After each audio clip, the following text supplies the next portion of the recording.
حضرت ثعبان رضی اللہ تعالیٰ عنہ سے روایت ہے، وہ فرماتے ہیں کہ نبی کریم صلی اللہ علیہ وسلم اپنے گھرانے کے لیے اور اپنے اہل و عیال کے لیے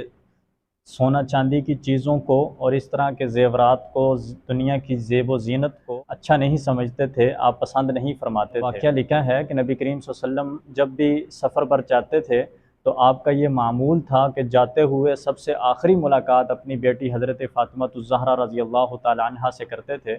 اور جب سفر سے واپس تشریف لاتے تو بھی سب سے پہلے اپنی صاحبزادی حضرت فاطمہ الزہرا رضی اللہ تعالیٰ عنہا سے ملاقات کرتے تھے۔ ایک مرتبہ نبی کریم صلی اللہ علیہ وسلم سفر سے واپس تشریف لائے تو آپ حسب معمول اپنی صاحبزادی حضرت فاطمہ الزہرا رضی اللہ تعالیٰ عنہا کے گھر تشریف لے گئے۔ جب آپ نے دیکھا کہ وہاں دروازے پر ایک چادر لٹکی ہوئی ہے جو منقش ہے، یعنی اس کے اوپر کوئی تصویریں بنی ہوئی ہیں، نقش و نگار کیے ہوئے ہیں، اور حضرت امام حسن اور حسین کے ہاتھوں میں کنگن پہنائے ہوئے ہیں چاندی کے،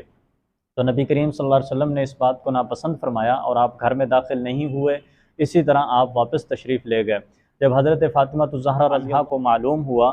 تو انہیں یہ پتہ چلا کہ چونکہ نبی کریم صلی اللہ علیہ وسلم کو یہ بات ناگوار گزری ہے، اس لیے آپ گھر میں تشریف نہیں لائے، تو حضرت فاطمہ الزہرا رضی اللہ تعالی عنہا نے اس چادر کو بھی ہٹا دیا وہاں سے، اور امام حسن اور حسین کے ہاتھوں میں جو چاندی کے کنگن پہنائے تھے وہ بھی اتار لیے۔ حضرت حسن اور حسین رضی اللہ تعالیٰ عنہ روتے ہوئے جناب نبی کریم صلی اللہ علیہ وسلم کے پاس پہنچ گئے،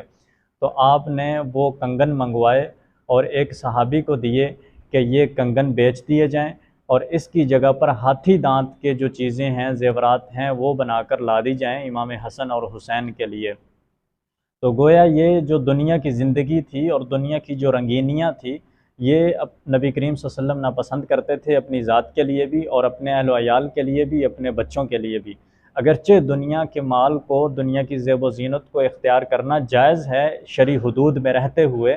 لیکن یہ چونکہ نبی کریم صلی اللہ علیہ وسلم کا گھرانہ تھا اور آپ کو دنیا سے کوئی محبت یا کوئی غرض نہیں تھی، آپ یہ چاہتے تھے کہ مجھے اور میری اولاد کو جو کچھ بھی ہے وہ آخرت میں ملے، اور دنیا کی جو آسائشیں ہیں اور جو راحت اور آرام ہیں، جو زیب و زینت ہے، اس سے وہ دور رہیں۔